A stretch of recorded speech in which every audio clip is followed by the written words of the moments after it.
Welcome to chess, ladies and gentlemen. I appreciate you guys very much for stopping by, as always. So I did go ahead and grab a Title Tuesday for you, and this is taken from yesterday, January 9th, and it is between Radosław Wojtaszek and Wesley So. So all of my people coming from the Philippines, I will say Maraming Salamat. Anybody who is coming from Poland, I will say Dziękuję. If you guys are ready to go, man, let's take a look and see what we got for this game, son. All right, so we got the move C4, and then we do have the move E5, and we have the English opening, and this is the King's English.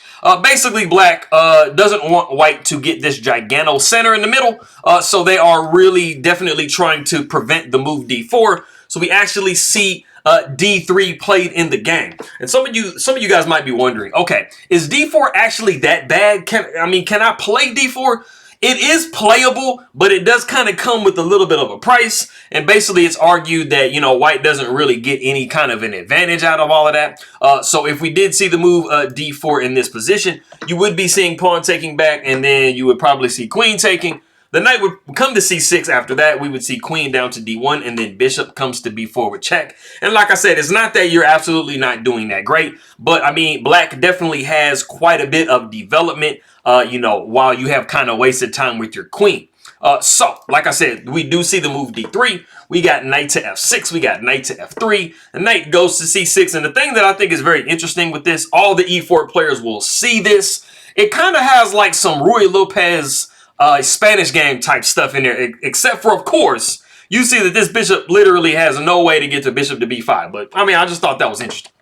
We do see the move A3. We got G6, preparing to fee and kettle the bishop. We do have to be very quick if we are White in this situation, because we definitely don't want a bishop just bearing down on that diagonal. So we do see B4. We got bishop to G7, and then bishop quickly comes to B2.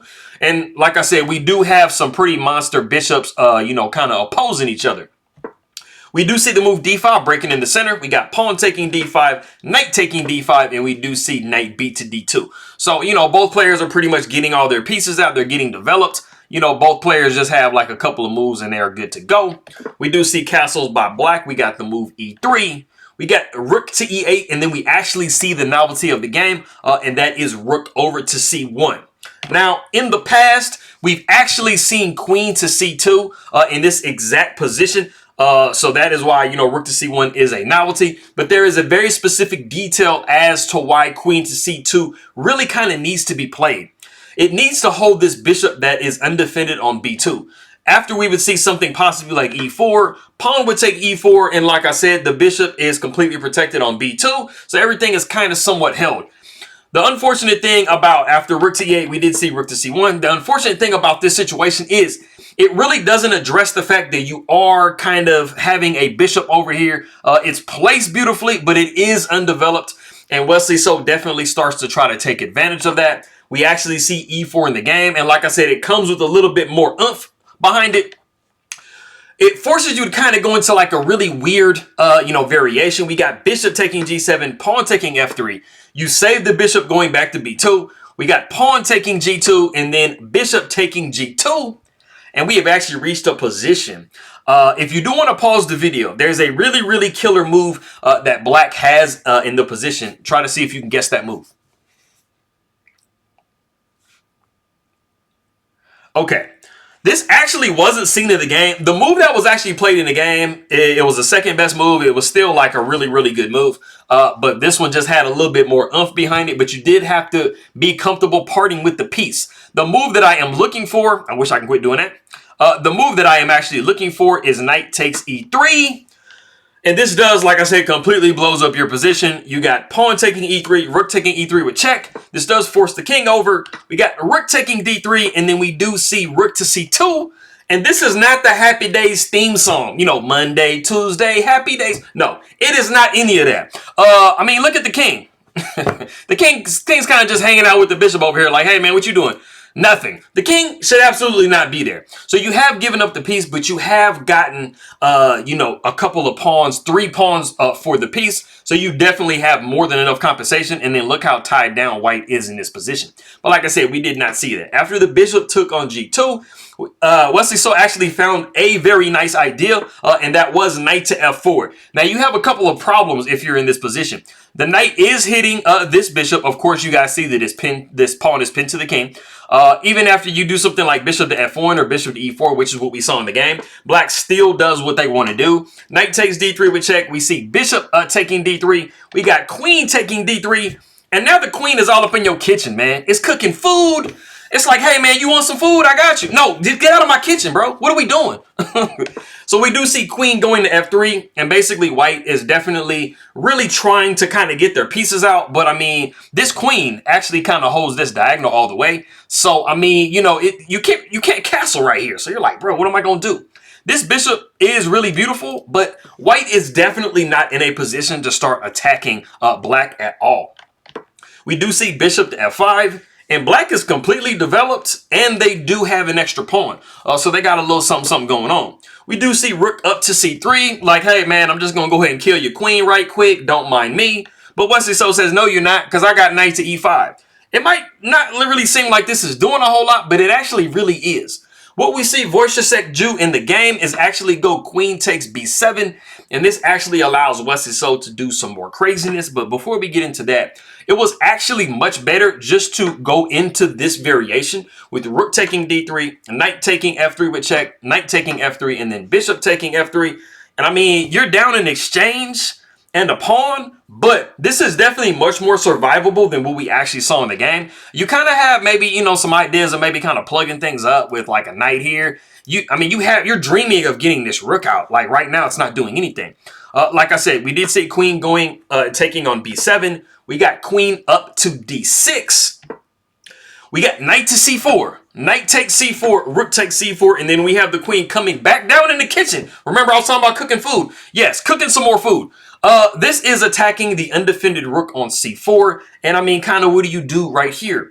We do see queen going to c6.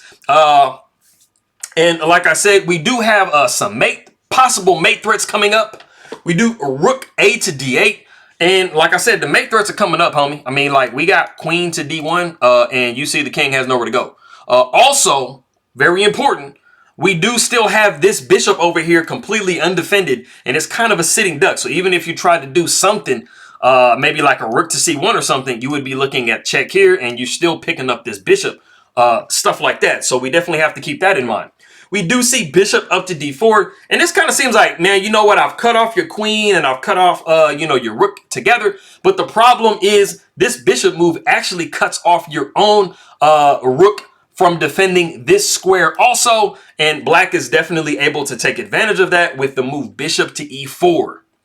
And even stronger still in this position, there was a move bishop to g4. And I mean... What are you doing about this mate threat on e2, homie? I mean, you got to make a move like f3. And I mean, this hurts to even look at, bro, because look at this, man. Rook takes e3 with check.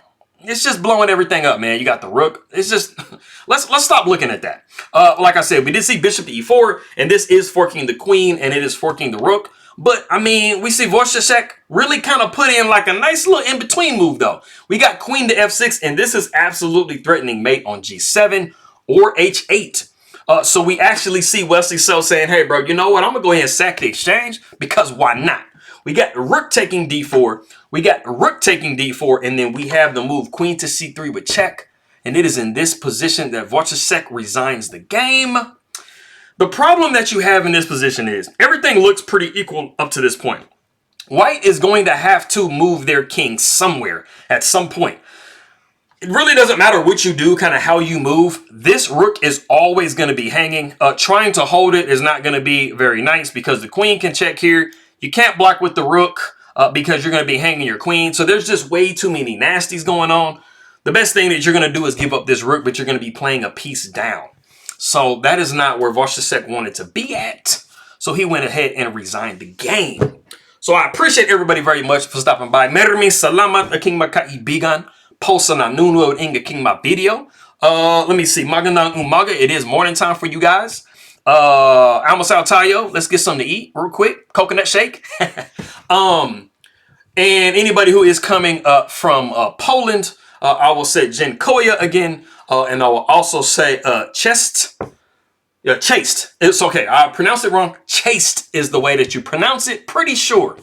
I also changed my chess legend down here.